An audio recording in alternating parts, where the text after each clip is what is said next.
Hello everyone, শুভ জন্মাষ্টমী সকলকে।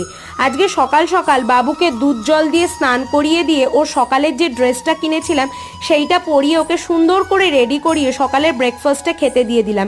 এদিকে বাড়িতে পুজো মানে তো জানোই হাজার রকমের কাজ থাকে। সকাল সকাল আগে আলপনাটা দিয়ে নিলাম, তারপর সন্ধেবেলা যে প্ল্যাটফর্মটার ওপর দোল্লাটা বসানো হবে সেই প্ল্যাটফর্মটাকে রেডি করে নিলাম।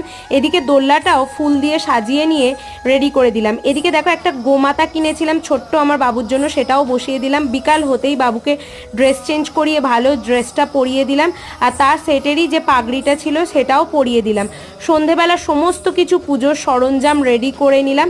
আর একটা মজার কথা জানো তো, আজকের এই পুজোটা কিন্তু আমারই করার কথা ছিল। গত বছরও আমি নিজেই পুজো করেছিলাম, কিন্তু ওই যে বলে ভাগ্যে থাকলে অনেক কিছুই হয়। আমরা হঠাৎ করেই একজন ব্রাহ্মণ ঠাকুরকে পেয়ে গেলাম, আর তাকে বলতেই তিনি এক কথায় আমাদের পুজোটা করে দিলেন।